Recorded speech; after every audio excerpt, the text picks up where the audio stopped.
It is. There we go. And It's chill. he's We're here. We're on here. We're here. We're here. We're board. here.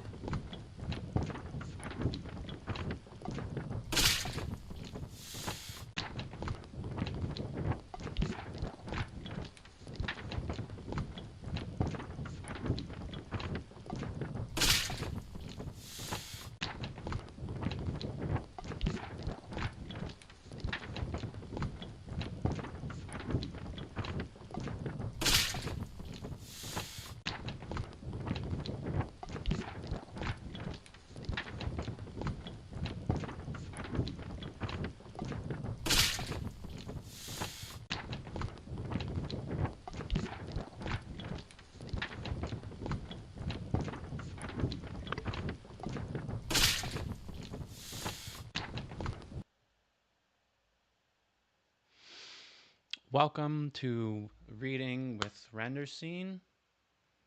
Now on some platforms.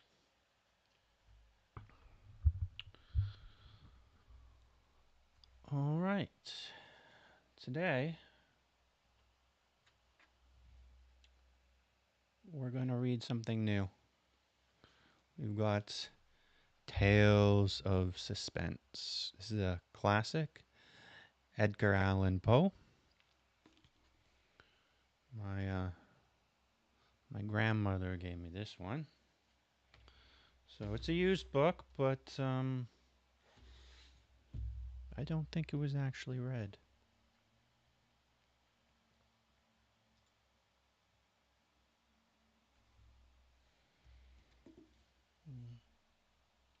It's a little scuffed up, but nothing too bad. A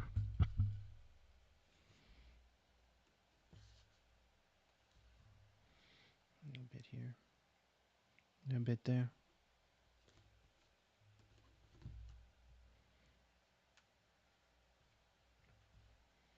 Okay. And just clean up a bit here.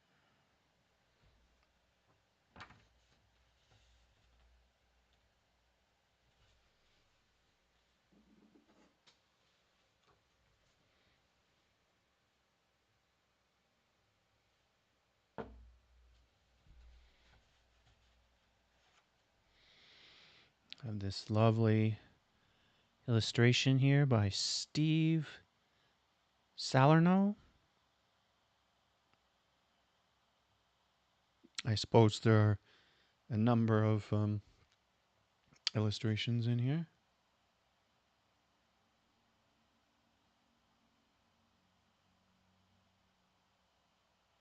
There's something about Paul. I mean, he sticks in my mind. Like if I saw him in an illustration or a picture, I'd be like, he looks kind of familiar. Um, I don't know what it is. There's nothing really that pops about him that looks unique compared to someone else, but he has a certain amount of uniqueness to him. He really resonates. His look is iconic.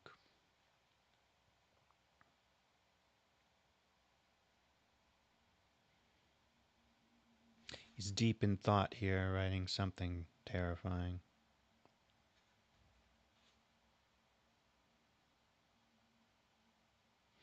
I really love this here. Is that maybe supposed to be the raven? I mean, it's got wings on it or feathers, and that's not really a raven's face. It looks more like a human skull. I'm not sure what's up with that. It's kind of cool though. It's like simple and subtle. The little bumps here on the side creates a little bit more than just sort of the square. Well, let's get into it. This, I believe, I can read straight as is. It is long been in the public domain. So Plan of action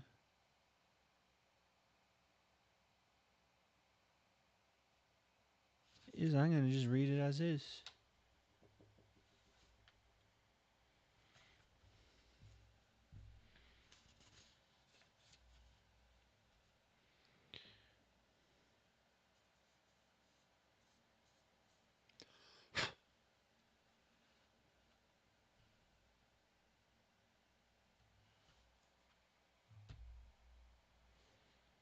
Come on, you. Focus. Down here.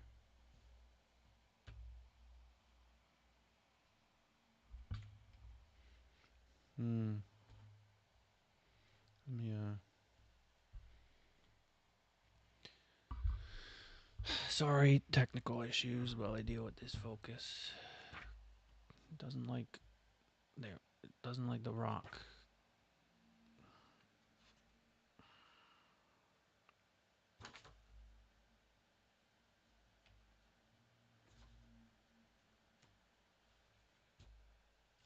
Sorry, I'm going to have to figure out how to turn that off at some point.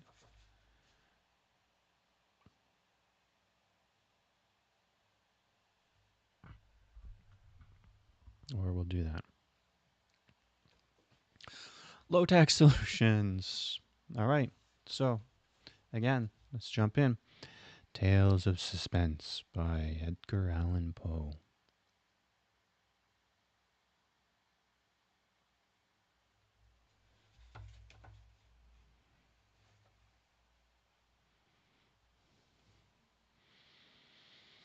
The Pit and the Pendulum.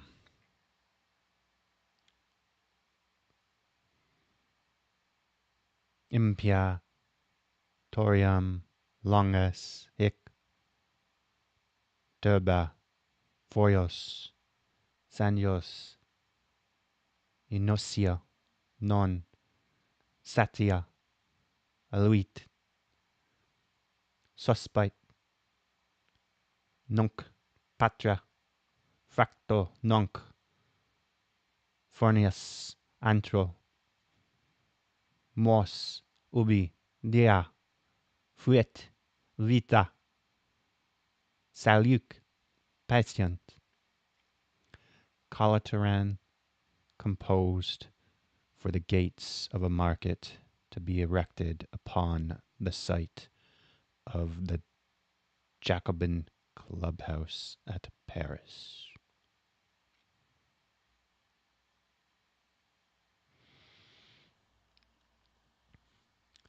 I was sick, sick unto death with that long agony. And when they at length unbound me, and I was permitted to sit, I felt that my senses were leaving me. The sentence, the dread sentence of death, was the last of distinct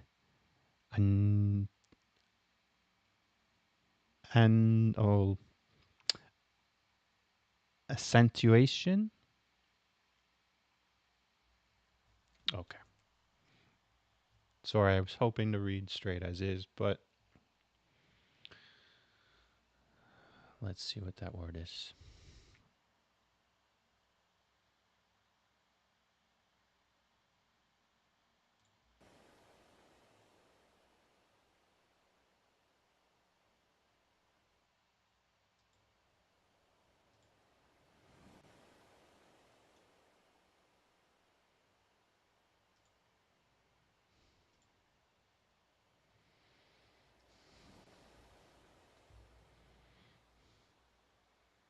Also, I think that was Latin under the title The Pit and the Pendulum.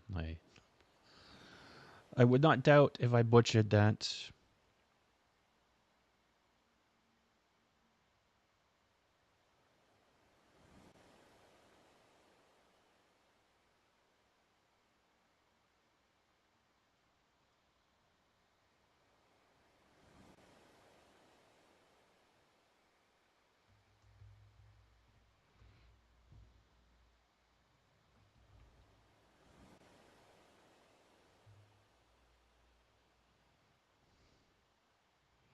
Accentuation means the act of giving emphasis, stress, or special importance to something.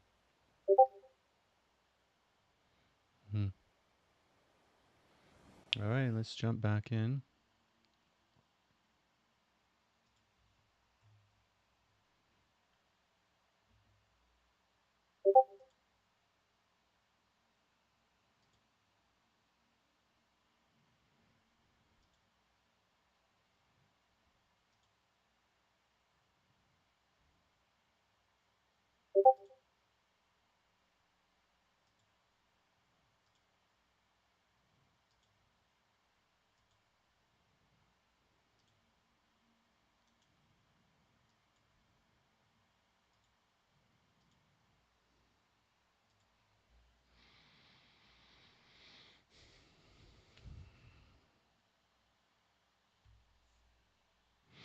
Let's do a little here. I was sick, sick unto death with the long agony. And when they at length unbound me and I was permitted to sit, I felt that my senses were leaving me. The sentence, the dread sentence of death, was the last distinct accentuation which reached my ears. After that, the sound of inquisitorial voices seemed merged in one dreamy, indeterminate hum. It conveyed to my soul the idea of revolution, perhaps from its association in fancy with the burr of mill wheel. This only for a brief period, for presently I heard no more. Yet for a while I saw, but with how terrible an exaggeration. I saw the lips of the black-robed judges.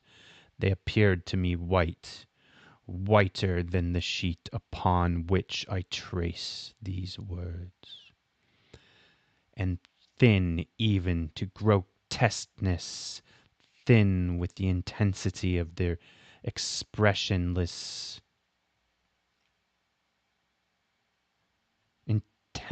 with the intensity of their expression of firmness, of immovable resolution, of stern contempt and human torture. I saw that the decrees of what to me was fate were still issuing from those lips. I saw them rife with deadly locution. I saw them fashion the syllables of my name, and I shuddered because no sound succeeded. I saw, too, for a few moments of delirious horror, the soft and nearly imperceptible waving of the sable draperies which unwrapped the walls of the apartment.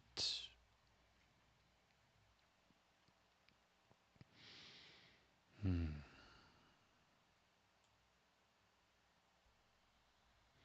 And then my vision fell upon the 7 tall candles upon the table.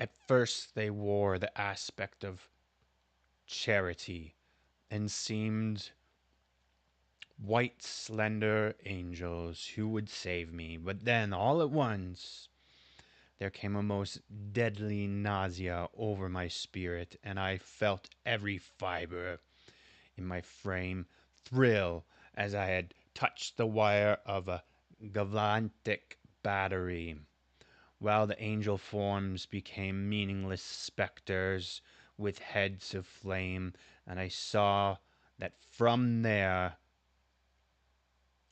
that from them there would be no help.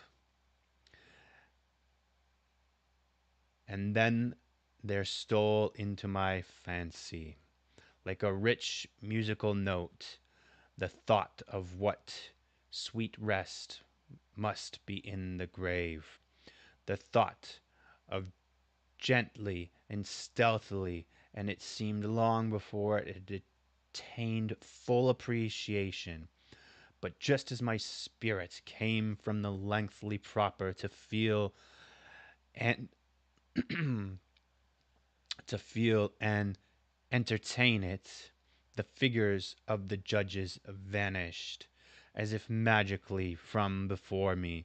The tall candles sank into nothingness. Their flames went out utterly, and blackness of darkness supervened. All sensations appeared swallowed up in a mad rush, in a mad rushing descent, as if the soul into Hades. Then silence and stillness, the night where the universe.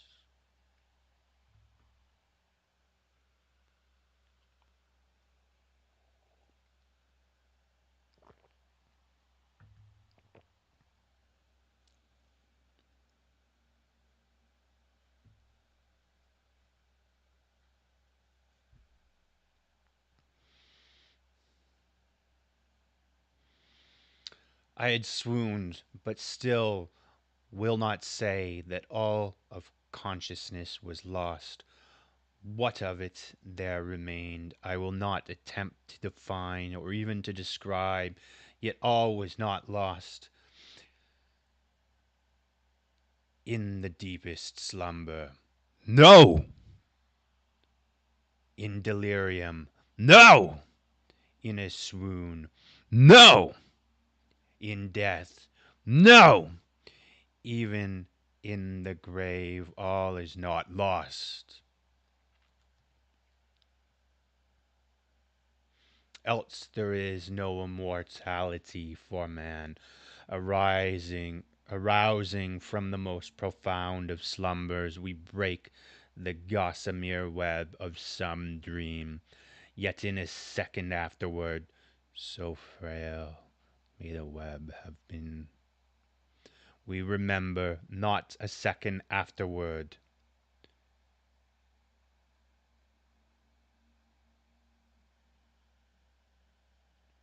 We remember not that what we have dreamed. In the return to life from the swoon, there are two stages. First, that of the sense of mental or spiritual. Secondly, that of the sense of physical existence. It seemed so it seemed so probable that if upon reaching the second stage we could recall the impressions of the first, we should find these impressions eloquent in the memories of the gulf beyond. And the gulf is what?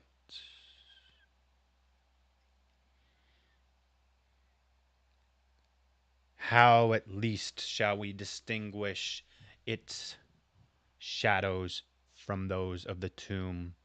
But if the impressions of what I have termed the first stage are not, at will, recalled, yet, after long interval,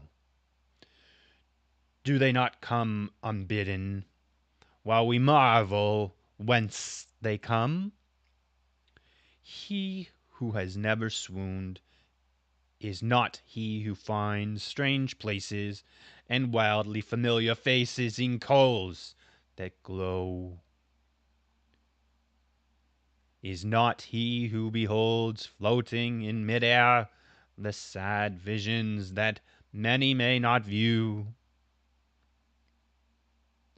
is not he who ponders over the perfume of some novel flower,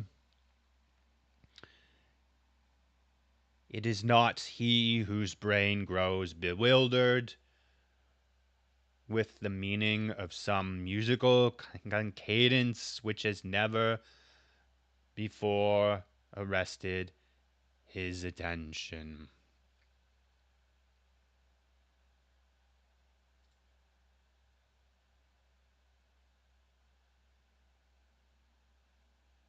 Mm, actually, let's come down just a little here.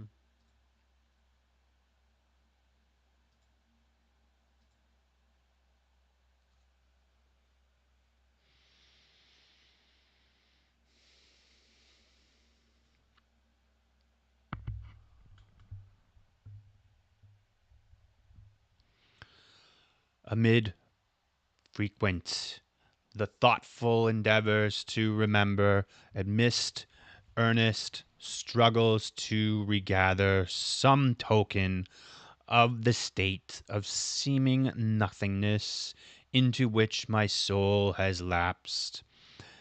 There have been moments when I have dreamed of success.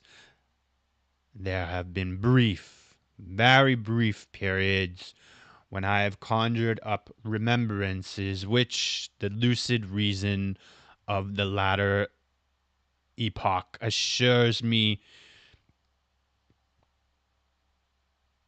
could have reference only to the condition of seeming unconsciousness.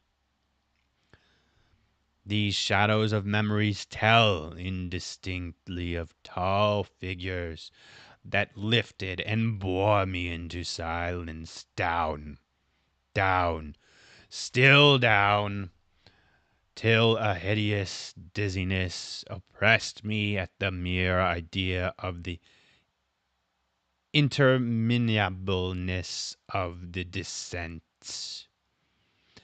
They tell also of a vague horror at my heart, on account of the heart's unnatural stillness. Then come to a sense of sudden motionlessness throughout all things, as if those who bore me, a ghastly train, had outrun in their descent the limits of the limitless, and paused for the wearisomeness of their toil. After this, I call to mind flatness and dampness, and then all is madness. The madness of the memory which busses itself among forbidden things.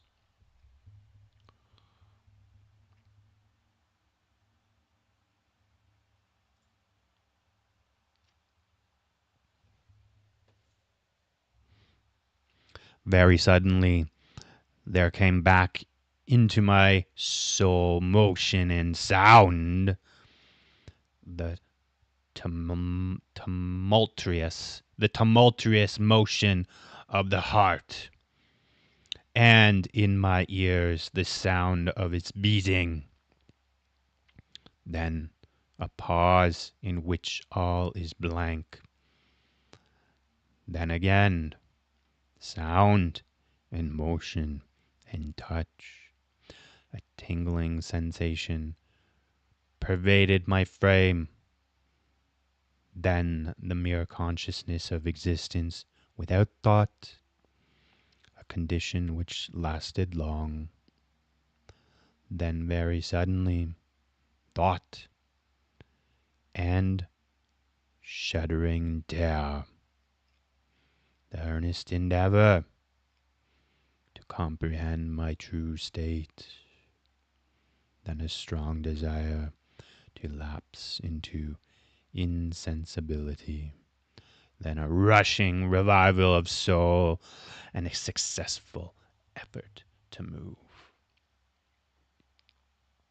And now, the full memory of the trial, of the judges, of the sable draperies of the sentence, of the sickness, of the swoon, the entire forgetfulness of all that followed,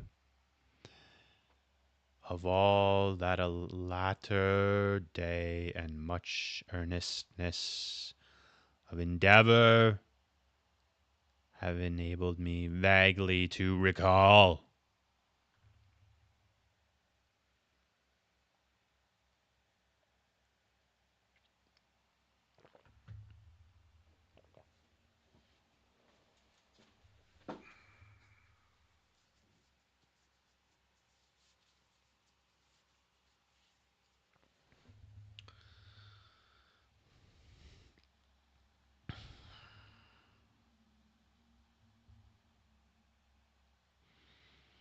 So far, I had not opened my eyes. I felt that I lay upon my back, unbound. I reached out my hand, and it fell heavily upon something damp and hard. There I suffered it to remain for many minutes, while I strove to imagine where and what I could be. I longed, yet dared not, to employ my vision. I dreaded the first glance of objects around me. It was not that I feared to look upon these things horrible, but that I grew aghast lest there should be nothing to see. At length, with a wild desperation at heart, I quickly unclosed my eyes. My worst thoughts.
At length, with a wild desperation in heart, I quickly unclosed my eyes. My worst thoughts then were confirmed.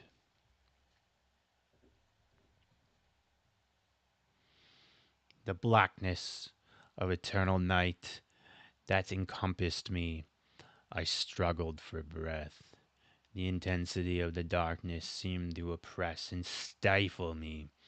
The atmosphere was intolerably close.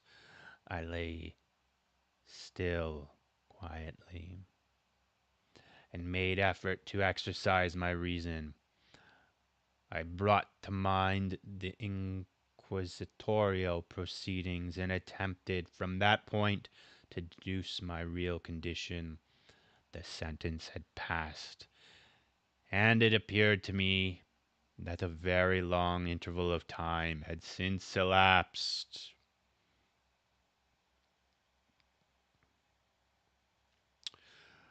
Yet not for a moment did I suppose myself actually dead. Such a supposition, notwithstanding what we read in fiction, is altogether inconsistent with real existence. But where and in what state was I? The condemned to death, I knew, perished usually at the autos de fe, and one of these had been held on the very night of the day of my trial.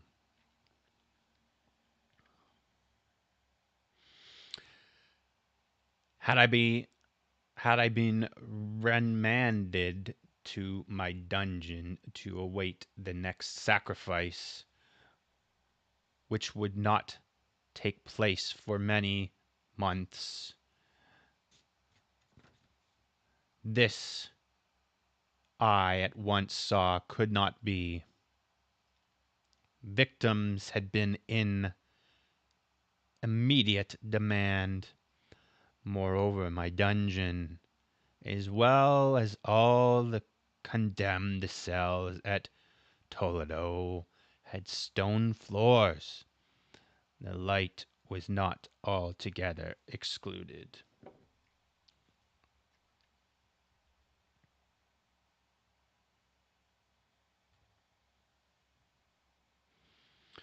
A fearful idea now suddenly drove the blood in torrents upon my heart, and for a brief period I once more relapsed into sensibility.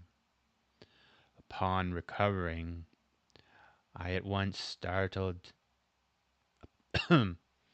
Upon recovering, I at once started to my feet, trembling convulsively in every fiber. I thrust my arms wildly above and around me in all directions. I felt nothing, yet dreaded to move a step, lest I should be impeded by the walls of a tomb. Perspiration burst from every pore and stood in cold, big beads upon my forehead. The agony of suspense grew at length intolerable, and I cautiously moved forward, with my arms extended and my eyes straining from their sockets in the hope of catching some faint ray of light. I proceeded for many paces, but still all was blackness and vacancy. I breathed more fear. I breathed more freely. I seemed evident that mine was not. It seemed evident that mine was not at least the most hideous of fates.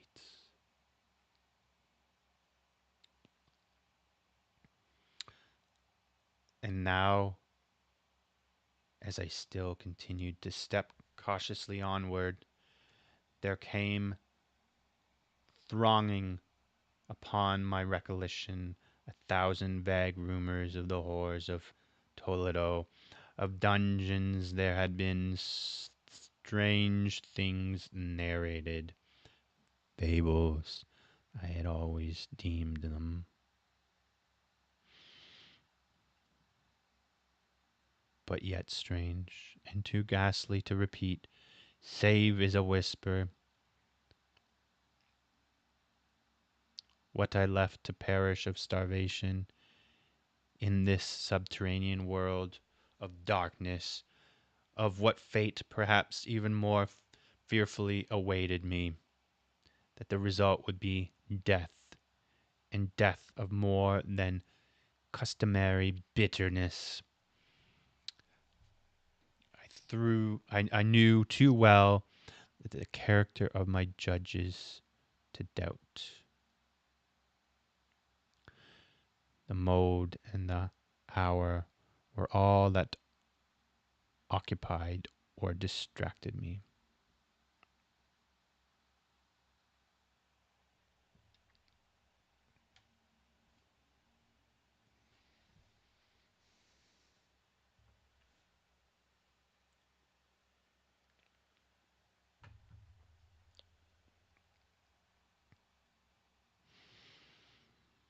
My outstretched hands at the length encountered some solid obstruction. It was a wall, unseeming. It was a wall seemingly of stone masonry, very smooth, slimy, and cold. I followed it up, stepping with all the careful distrust with which certain antique narratives could inspire me. This process, however, afforded me no means of ascertaining the dimensions of my dungeon, as I might take its circuit and return to the point whence I set out, without being aware of the fact. So perfectly uniform seemed the wall. I therefore sought the knife which had been in my pocket, which led to the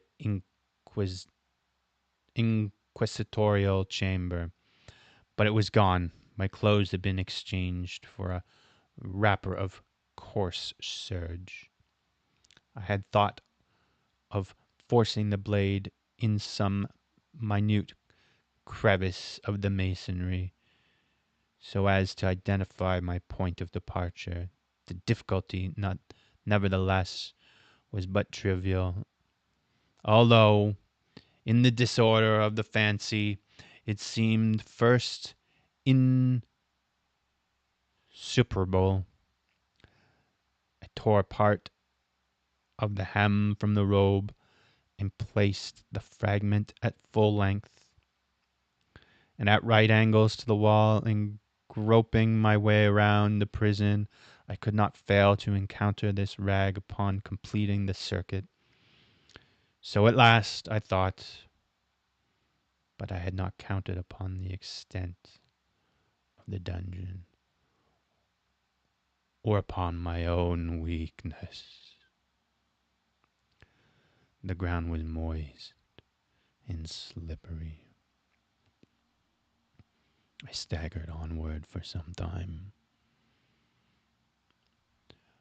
When I stumbled and fell, my excessive fatigue introduced me to remain prostrate, and sleep soon overtook me as I lay. Upon awakening and stretching forth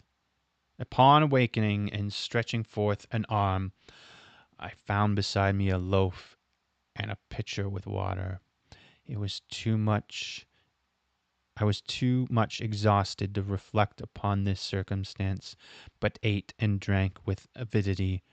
Shortly afterward, I resumed my tour around the prison, and with much toil came the last upon the fragment of the serge. Up to a period when I fell, I had counted 52 paces.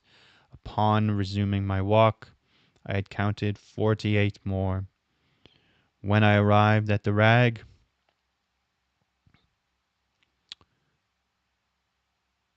they were in all then 100 paces, and admitting 2 paces to the yard, I presumed the dungeon to be 50 yards in circuit. I had met, however, with many angles in the wall, and thus I could not form no guess at the shape of the vault.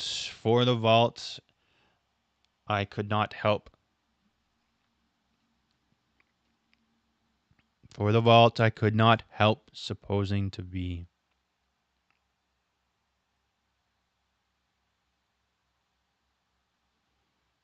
I had little object,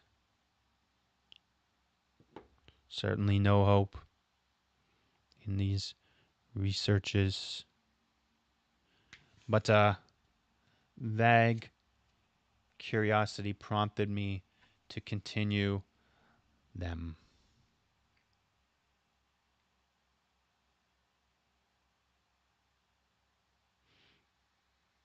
Quitting the wall, I resolved to cross the area of the enclosure. At first, I proceeded with extreme caution, for the floor, although seemingly of solid material, was treacherous with slime.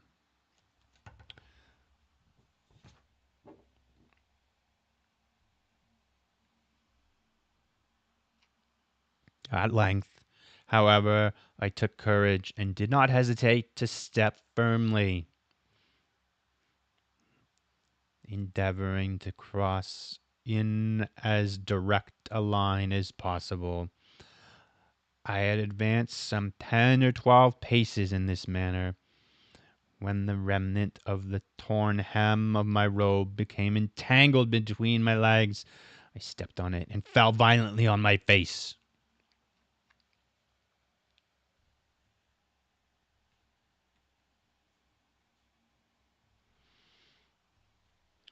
In the confusion attending my fall, I did not immediately apprehend a somewhat startling circumstance, which yet, in a few seconds afterward, and while I still lay prostrate, arrested my attention. It was this: my chin rested upon the floor in the prison, but my lips and the upper portion of my head, although seemingly at a less elevation than the chin, touched nothing. At the same time my forehead seemed bathed in the clammy vapor, and the particular smell of decaying fungus arose to my nostrils. I put forward my arm and shuddered to find what I had fallen at the very brink of a circular pit, whose extent, of course, I had no means of ascertaining at the moment. Groping about the masonry just below the margin, I succeeded in dislodging a small fragment and let it fall into the abyss. For many seconds I hearkened to its reverberations as it dashed against the side of the chasm in its descent. At length there was a sudden plunge into the water, succeeded by loud echoes. At the same moment there came a sound resembling the quick opening and the rapid closing of a door overhead, with a faint gleam of a light flashed suddenly through the gloom and as suddenly faded away.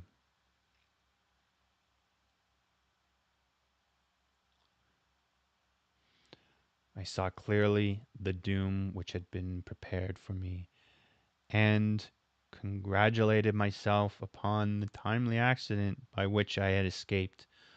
Another step before my fall, and the world had seen me no more, and the death just avoided was that of very character which I had regarded a fabulous and frivolous in the tales respecting the Inquisition. In the tales respecting the Inquisition.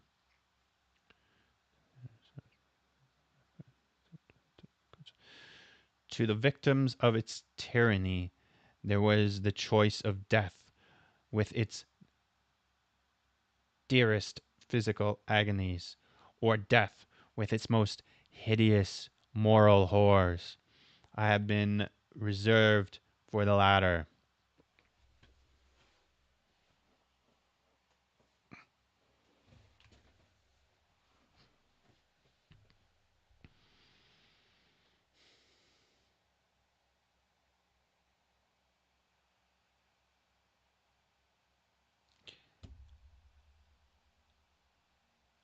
By long suffering, my nerves had been unstrung until I trembled at the sound of my own voice, and had become in every respect a fitting subject to the species of torture which awaited me.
Shaking in every limb, I groped my way back to the wall, resolving there to perish rather than risk the tears of the wells, of which my imagination now pictured many in various positions about the dungeon.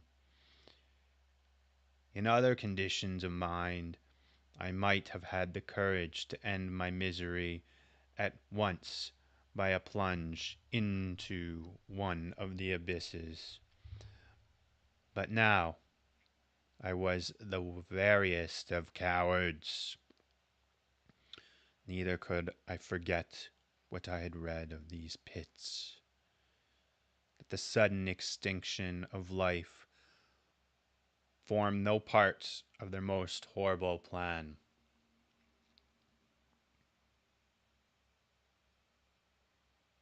Agitation of spirit kept me awake for many long hours, but at length I again slumbered. Upon arousing, I found by my side, as before, a loaf and a pitcher of water. A burning thirst consumed me. I emptied the vessel at a draught.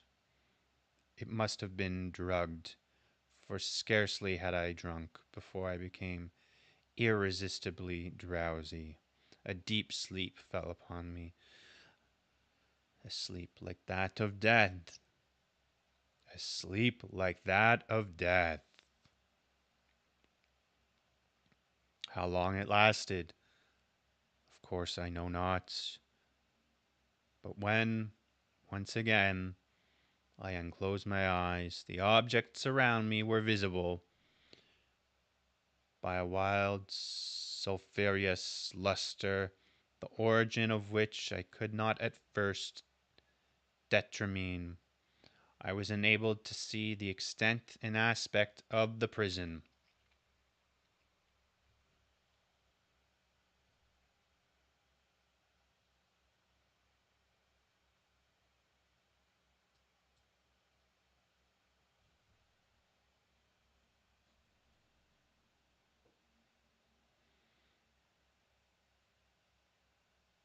In its size I had been greatly mistaken. The whole circuit of its walls did not exceed 25 yards. For some minutes this fact occasioned me a world of vain trouble. Vain indeed, for what could be of less importance under the terrible circumstances which environed me than the mere dimensions of my dungeon. But I should, but my soul took a wild interest in trifles. But my soul took a wild interest in trifles, and I busied myself in endeavors to account for the error I had committed in my measurement. The truth at length flashed upon me. In my first attempt at exploration, I had counted 52 paces. Up to the period when I fell, I must then have been within a pace or two of the fragment of surge. In fact, I had nearly performed the circuit of the vaults. I then slept, and upon awakening, I must have returned upon my steps, thus supposing the circuit nearly double what it actually was. My confusion of mind prevented me from observing it actually was.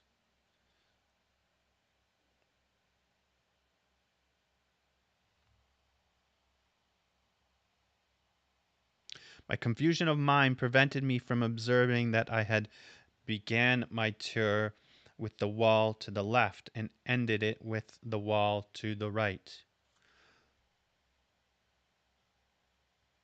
My confusion of mind prevented me from observing that I had begun my tour with the wall to the left and ended with the wall to the right.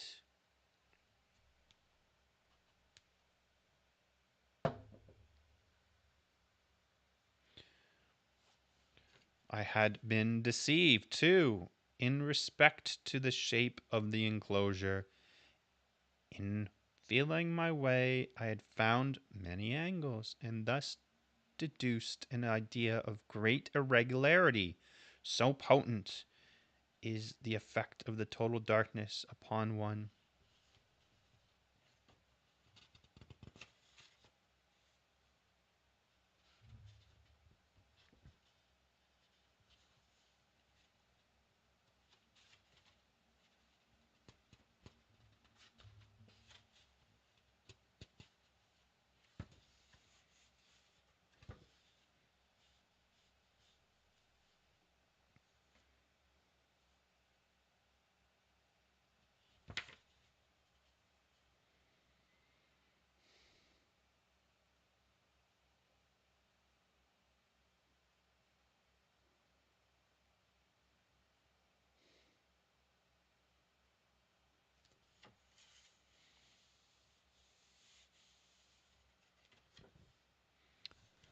Let's take a brief break. I'm going to get a coffee. Our lovable hero here is trying to find himself around the dungeon, and he's miscalculated the distance. He's measured all wrong because he got confused.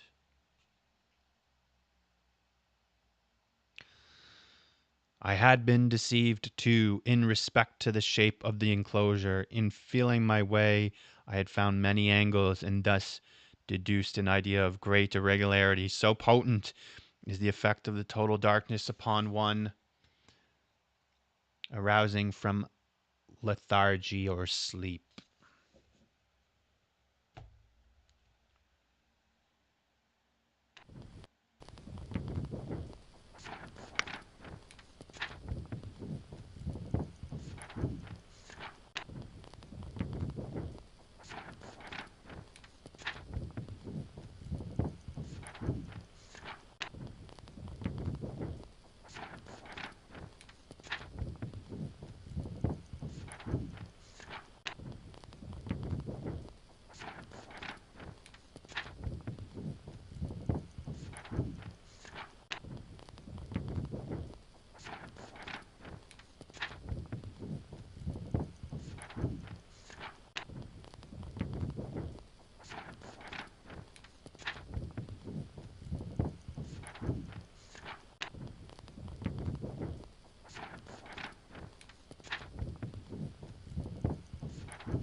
Sorry about that.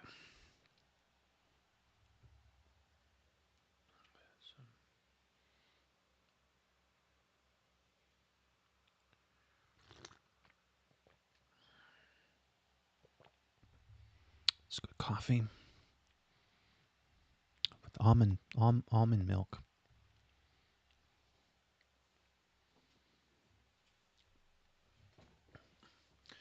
I do recommend the almond milk when you're using like a cup like this. This is a amber mug. It keeps it heated over and over and over again. Just let's switch cameras here.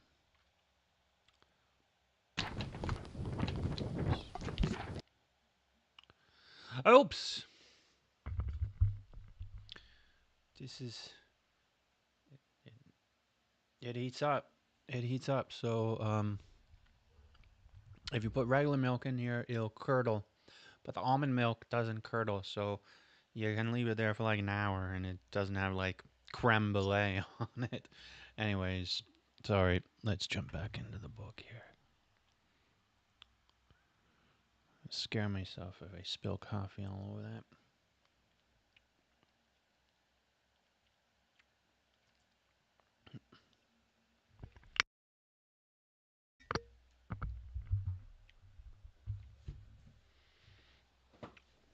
Okay. All this discombobulation here on 15, page 15 to 16. Oh, I had been deceived too in respect to the shape of the enclosure. In feeling my way, I found many angles, and thus deduced an idea of great irregularity. So potent is the effect of total darkness upon one arousing from lethargy or sleep.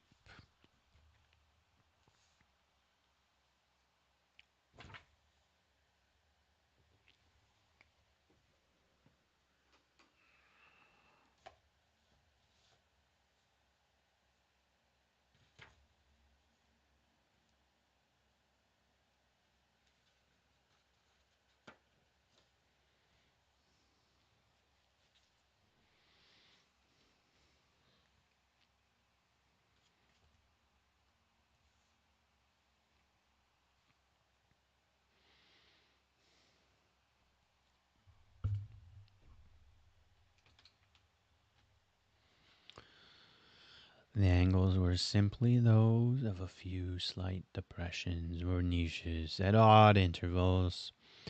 The general shape of the prison was square. What I had taken for masonry seemed now to be iron or some other metal in huge plates, whose sutures or joints occasioned the depression. The entirety of this metallic enclosure was rudely daubed in all the hideous and repulsive devices to which the charnel superstition of the monks had given rise. The figures of fiends in aspects of menace with skeleton forms and other more really fearful images overspread and disfigured the walls.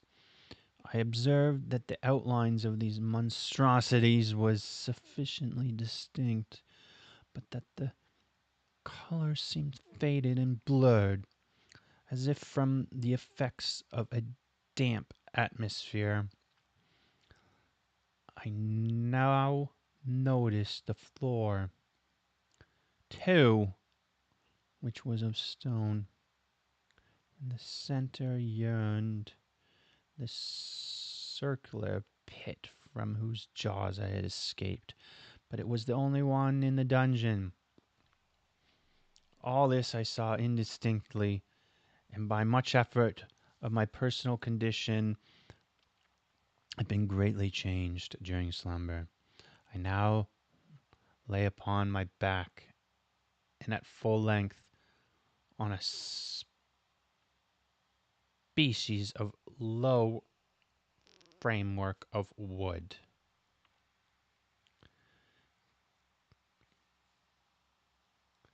To this I was securely bound by a long strap resembling a surgical.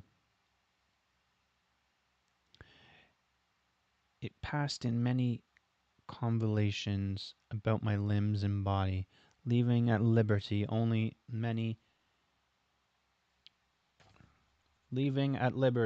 my head and my left arm, to such an extent that I could, but dint of much exertion, supply myself with food from the earthen dish which lay by my side on the floor. I saw to my horror that the pitcher had been removed. I say to my horror, for I was consumed with intolerable thirst. The thirst, it appeared to be the design of my persecutors to stimulate, for the food in the dish was meat pungently seasoned. Looking upward, I surveyed the ceiling of my prison. It was for some 30 or 40 feet overhead and constructed much as the side walls.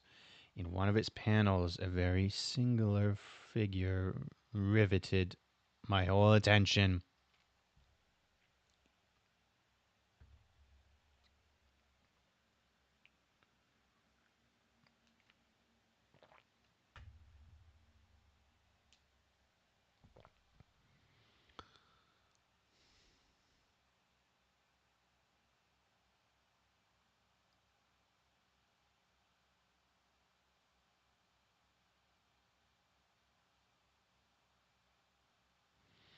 It was the painted picture of time, as he is commonly represented,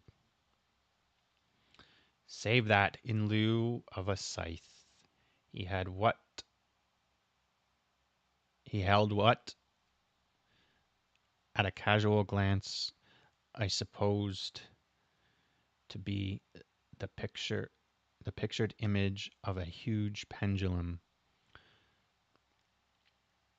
such as we see on antique clocks. There was something, however, in the appearance of this machine which caused me to regard it more attentively.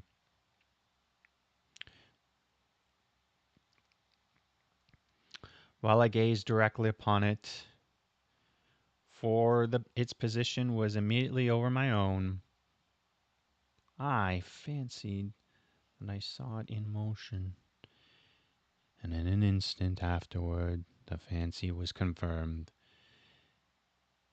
Its sweep, its sweep, its sweep was brief. Its sweep was brief, and of course slow. I watched it for some minutes, somewhat in fear, but more in wonder. Wearied at length with observing its dull movement, I turned my eyes upon the other objects in the cell.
Sorry about that. A little bit of a technical issue there, but it looks like we recovered.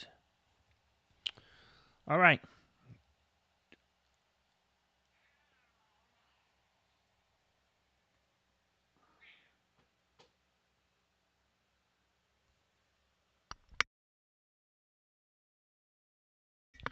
We recovered, and our caged hero sees a clock. It's moving. He's fearful.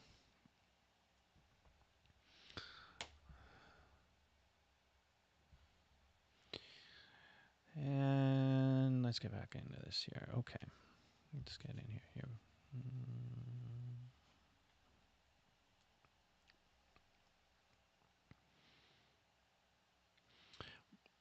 Wearied at the length with observing its dull movement, I turned my eyes upon other objects in the cell.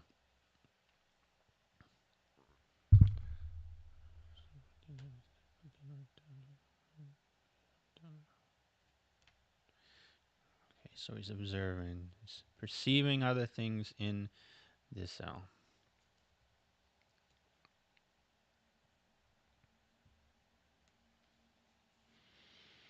A slight noise attracted my notice, and looking to the floor, I saw several enormous rats traversing it.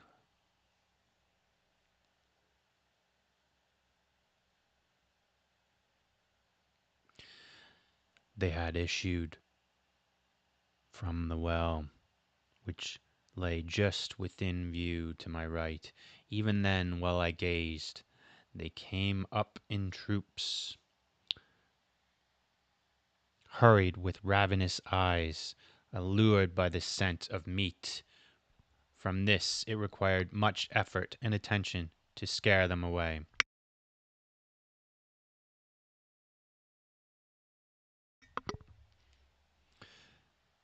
It might have been half an hour, perhaps even an hour, for I could take but imperfect note of time, before I again cast my eyes upward.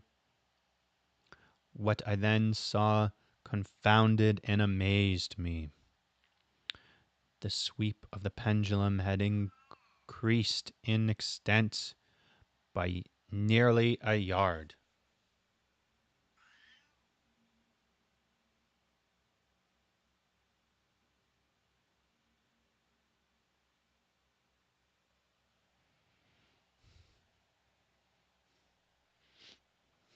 Sorry, one moment.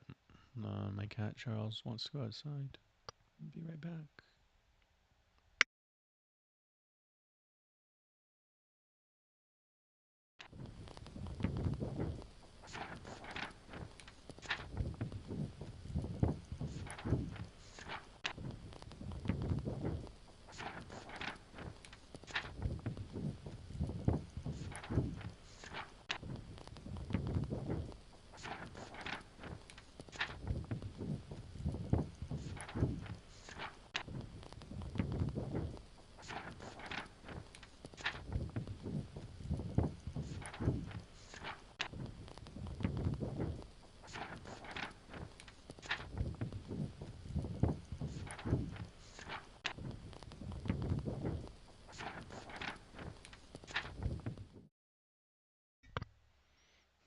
My apologies for that.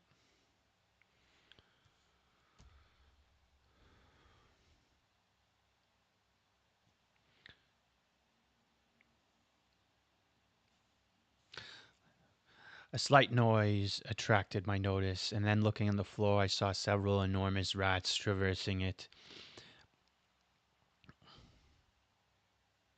Uh, they had issue from the well, which lay just within view to my right. Even then, while I gazed, they came up in troops, hurriedly, with ravenous eyes, allured by the scent of meat. From this, it required much effort and attention to scare them away. It had been half an hour, perhaps even an hour, before I could take but imperfect note of time, before I again cast my eyes upward. What I then saw confounded and amazed me. The sweep of the pendulum had increased in extent by nearly a yard, as a natural consequence, its velocity was also much greater. But what mainly disturbed me was the idea that it had perceptibly descended. I now observed, with what horror it is needless to say, that that its neither extremity was formed of a crescent of glittering steel, about a foot in length from horn to horn, the horns upward and under edge evidently as keen as a razor, like a razor also, its seemingly massy and heavy, tapering from the edge in a solid and broad structure above. It was appended to it was appended to a weighty rod of brass. The whole hissed as it swung through the air.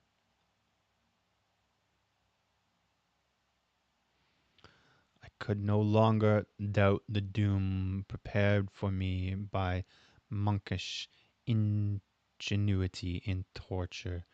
My cognizance of the pit had become known to the inquisitorial agents.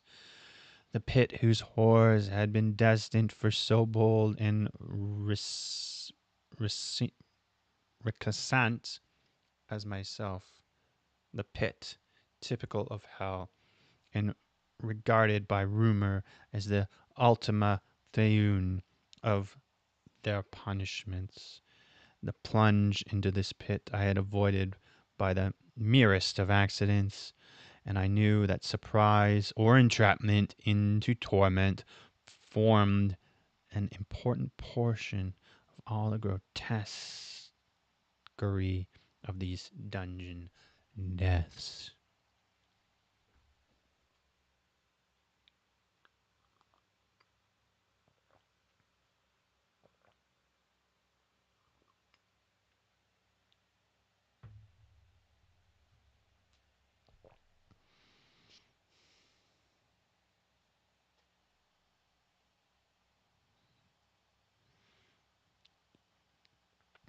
Having failed to fall, it was now part of the demon plan to hurl me into the abyss, and thus, there being no alternative, a different and milder destruction awaited me. Milder!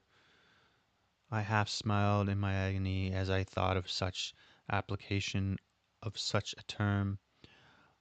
What boots it to tell of the long, long hours of horror more than mort, mortal, during which I counted the rushing vibrations of the steel.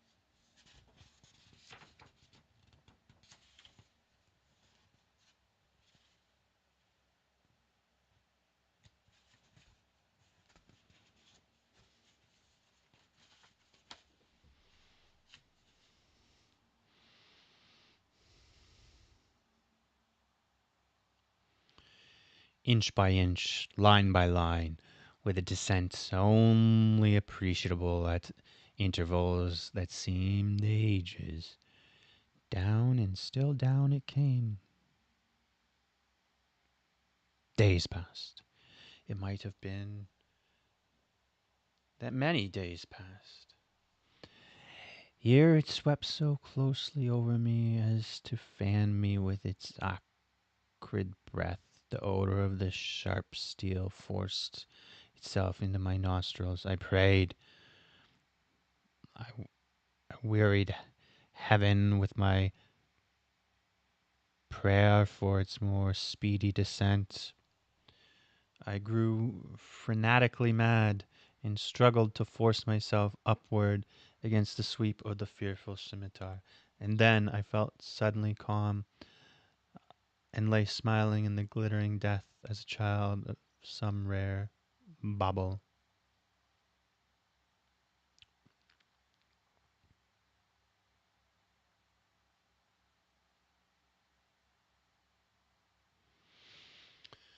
There was another interval of utter insensibility. It was brief, for upon again lapsing into life, there had been no perceptible descent in the pendulum.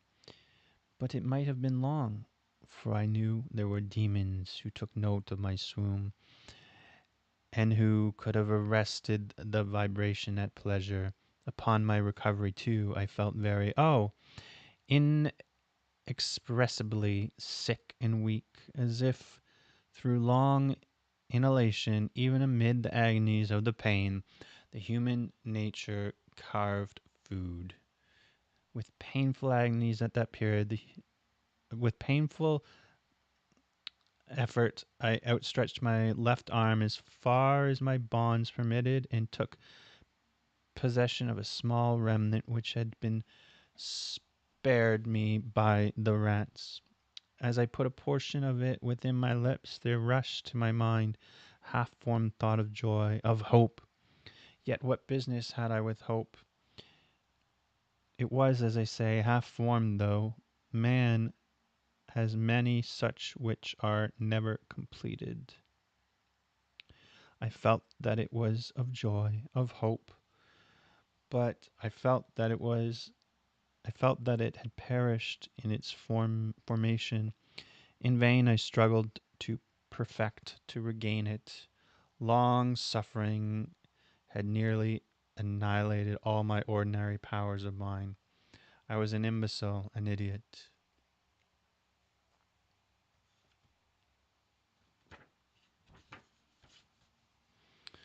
The vibrations of the pendulum was at right angles to my length. I saw that the crescent was designed to cross the region of the heart. It would fray the serge of my robe. It would return and repeat the operation again and again, notwithstanding its terrific, terrifically wide sweep, some 30 feet or more, and the hissing vigor of descent, sufficient to sunder these very walls of iron. Still fraying of my robe would be all that for several minutes it would accomplish. And at this thought I paused. I dare not go further than this reflection. I dwelt upon it with percancy of attention, as if in so dwelling I could arrest here the descent of the steel. I forced myself to ponder upon the sound of the crescent as it should pass across the garment, unto the particular thrilling sensation which the friction of cloth produces on the nerves. I pondered upon all this frivolity until my teeth were on edge. Down steadily, down it crept. I took a frenzied pleasure in contrasting its downward with its lateral velocity.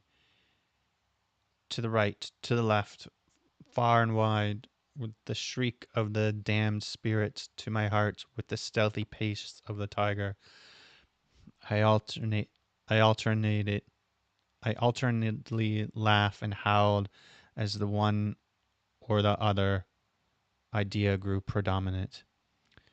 Down, certainly, relentlessly down. It vibrated with 3 inches of my bosom.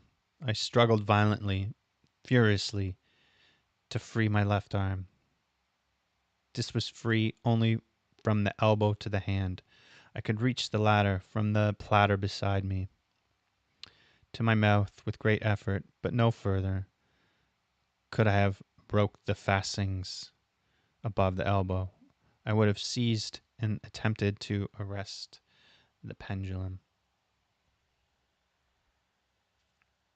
I might as well have attempted to arrest an avalanche. Down with still uncertainty, still inevitably down, I gasped and struggled at each vibration. I shrunk convulsively at its every sweep. My eyes followed its outward or upward whirls with the eagerness of the most unmeaning despair. They closed themselves spasm, spasmodically at the descent. Although death would have been a relief, oh, how unspeakable. Still I quiver in every nerve to think how slight a sinking of the machinery would precipitate that keen, glistening axe upon my bosom. I, it was a hope that prompted the nerve to quiver, the frame to shrink. It was hope, the hope that triumphs on the rack, that whispers to the death condemned even to the dungeon of the Inquisition.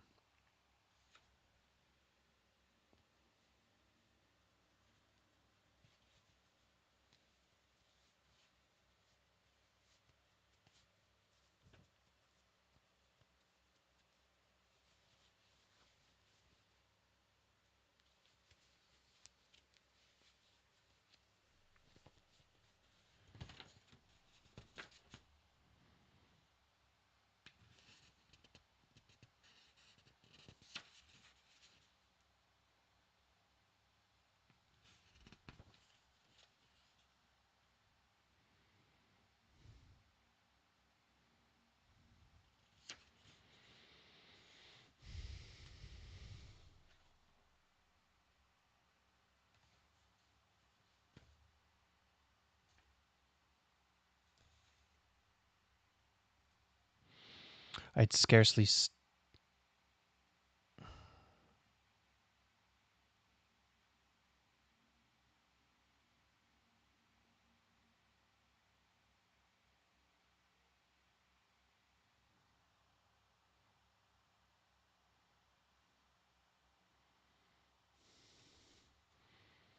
Mm,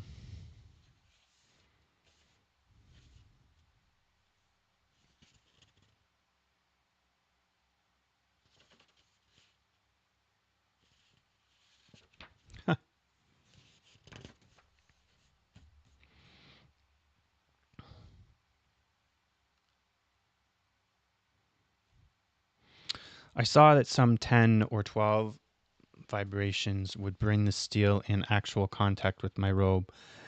And with this observation, there suddenly came over my spirit all the keen, collected calmness of despair. For the first time during many hours, or perhaps days, I thought, it now occurred to me that the bandage or surgical which enveloped me was unique. It was tied by no separate cord. The first stroke of the razor, like crescent athwart any portion of the band, would so detach it that it might be unbound from my person by means of my left hand. But how fearful, in that case, the proximity of the steel, the result of the slightest struggle, how deadly. Was it likely, moreover, that the minions of the torturer had not foreseen and provided for that possibility? Was it possible that the bandage crossing my bosom in the track of the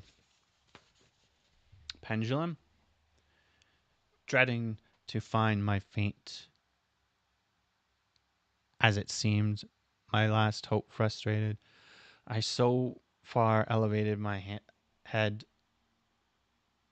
to obtain the distinct view of my breast, the surgical enveloped my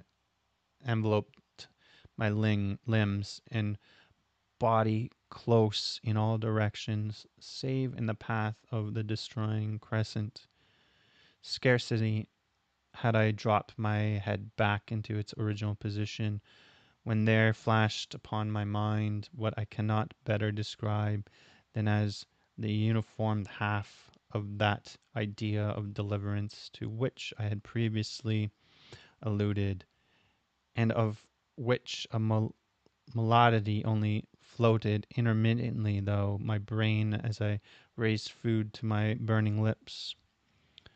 This whole thought was now present, feeble, scarcity, sane, defiant, but still entire. I proceeded at once with the nervous energy of despair to attempt its execution. For many hours, the intermediate velocity of the low framework upon which I lay had been literally swarming with rats. They were wild, bold, ravenous, their red eyes glaring upon me as if they waited but for motionless on my part to make me their prey. To what food, I thought, they have been accustomed in the well.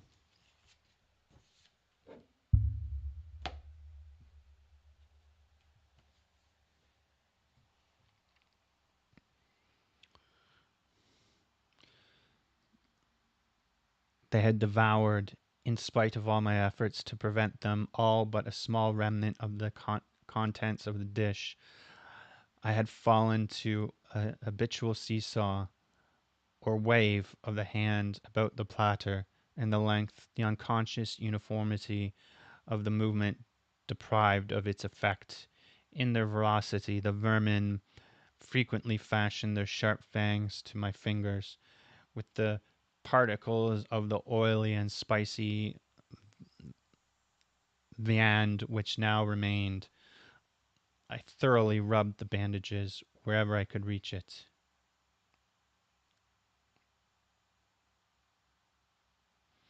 At first, the ravenous animals were startled and terrified at the change and at the sensation of movement.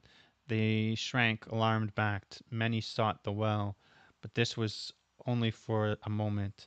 I had not counted in vain upon their velocity, observing that I remained without motion one or two of the boldest leaps upon the framework and smelt it at surgical. This seemed the signal of general rush. Forth from the well they hurried in fresh troops. They clung to the wood. They overran it. They leaped in hundreds upon my person. Measured movement of the pendulum disturbed them not at all. Avoiding its strokes, they busied themselves with anointed bandage. They pressed, they swarmed upon me in ever accumulating heaps. They writhed upon my throat. Their cold lips sought my own.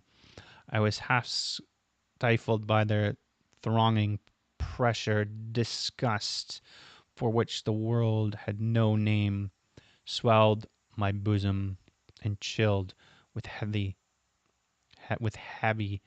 clamminess.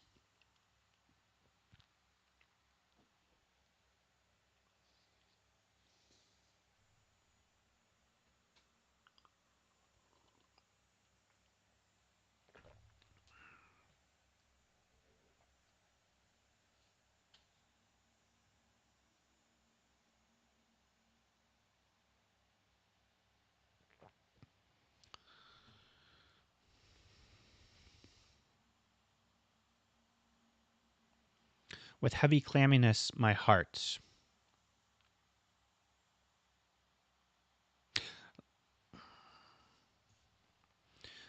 I was half stifled by their thronging pressure. Disgust, for which the world had no name, swelled my bosom and chilled with heavy clamminess my heart. Yet 1 minute, and I felt that with 1 minute, and I felt that the struggle would be over. Plainly, I perceived the loosening of the bandage. I knew that in more than one place it must already be severed. With a more than human resolution, I lay still. Nor had I erred in my calculations, nor had I endured in vain. I at length felt that I was free. The surgingle hung in ribands from my body, but the stroke of the pendulum already pressed upon my bosom. It had divided the serge of the robe. It had cut through the linen beneath. Twice again it swung.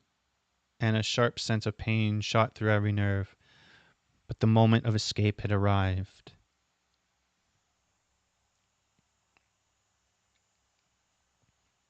At a wave of my hand, my deliverers hurried tumultuously away with a steady movement, cautious, sidelong, shrinking, and slow.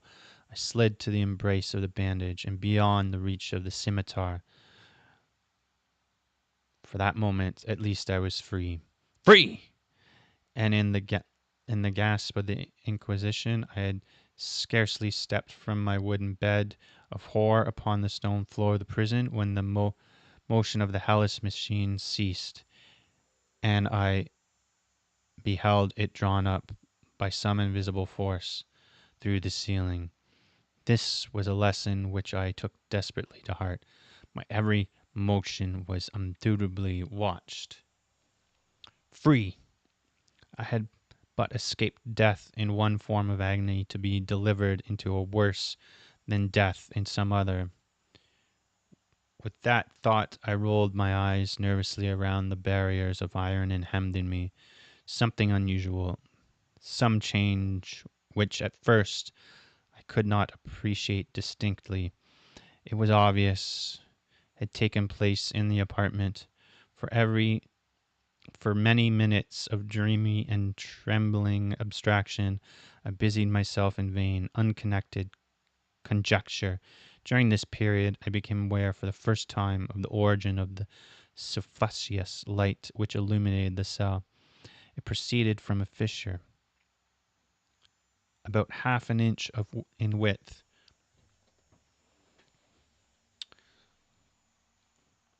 extending entirely around the prison and the base of the walls, which thus appeared and were completely separate from the floor. I endeavored, but of course of vain, to look through the aperture. As I arose from the attempt, the mystery of the alteration in the chamber broke at once upon my understanding. I had observed that although the outlines of the figures upon the wall were sufficiently distinct, yet the colors seemed blurred and indefinite. These colors had now assumed and were momentarily assuming a startling and most intensely brilliance that gave to the spectre of fiendish portraitures an aspect that I might have thrilled even firmly nerves than my own.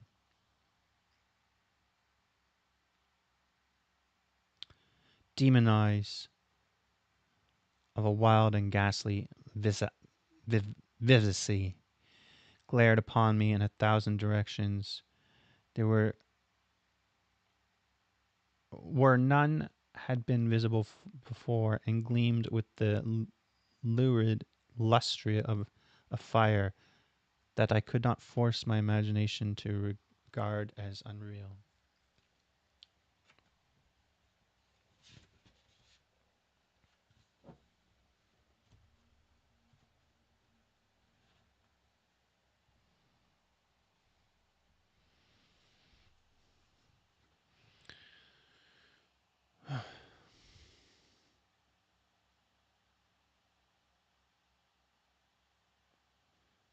Unreal.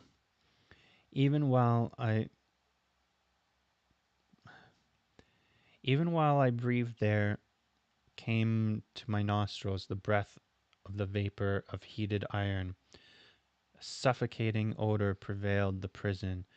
A deeper glow settled each moment in the eyes that glared at my agonies. A richer tint of crimson diffused itself over the pictured horrors of blood. I painted. I gasped for breath. There could be no doubt of the design of my tormentors. Oh, most unrelenting. Oh, most demonic of men. I shrank from the glowing metal to the center of the cell, amid the thoughts of the fiery destruction that impended. The idea of the coolness of the well came over my soul like balm. I rushed to its deadly brink. I threw my stained vision below. The glare of the unkindled roof illuminated its inmost recesses. Yet for a wild moment did my spirit refuse to comprehend the meaning of what I saw. At length it forced. It wrestled its way into my soul. It burned itself in upon my shuddering reason. Oh, for a voice to speak. Oh, horror. Oh, any horror but this. With a shriek, I rushed from the margin and buried my face in my hands, weeping bitterly. The heat rapidly increased, and once again I looked up, shuddering as if with a fit of the ague. There had been a second change in the cell, and now the change was obviously in the form. As before, it was in vain that I first endeavored to appreciate or understand what was taking place. But not long was I left in doubt. The inquisitorial vengeance had been hurried by my twofold escape, and there was to be no more dallying with the king of terrors. The room had been square. I saw that two of its iron angles were now acute, two consequently obtuse.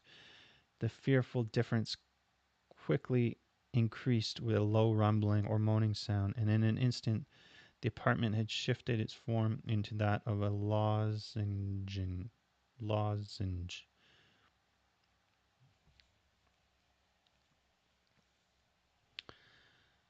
But the alteration stopped not here. I neither hoped nor desired it to stop. It could have clasped the red walls to my bosom as the a garment of eternal peace. Death, I said, any death but that of the pit. Fool! Might I have not known that into the pit was the object of the burning iron to urge me? Could I resist its glow, or even that? Could I withstand its pressure? And now flatter and flatter grew the lozenge, and with a rapidity that left me no time for contemplation, its center, and of course its great width, came just over the yawning gulf. I shrank back, but the closing walls pressed me relentlessly onward. At length, for my seared and writhing body, there was no longer an inch of foothold on the firm floor of the prison. I struggled no more, but the agony of my soul found vent in one loud, long, and final scream of despair. I felt that I tottered upon the brink. I averted my eyes. There was a discordant hum of voices. There was a loud blast as many trumpets. There was a harsh grating as 1,000 thunders. The fiery walls rushed back. An outstretched arm caught my own as I fell, fainting into the abyss. It was that of General Lasalle. The French army had entered Toledo. The Inquisition was in the hands of the enemies.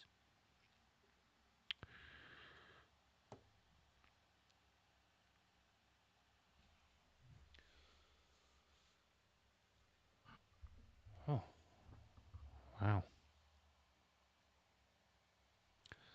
That was a pretty good read.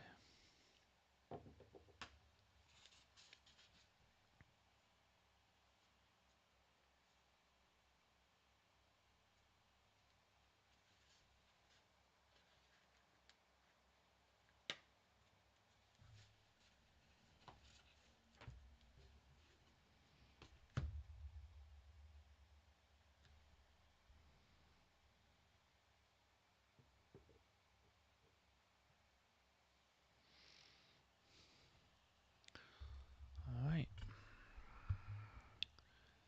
It's been a good one. Thank you for spending some time with me. Reading with Renderseen. Reading some horror books. Tales of Suspense. Edgar Allan Poe.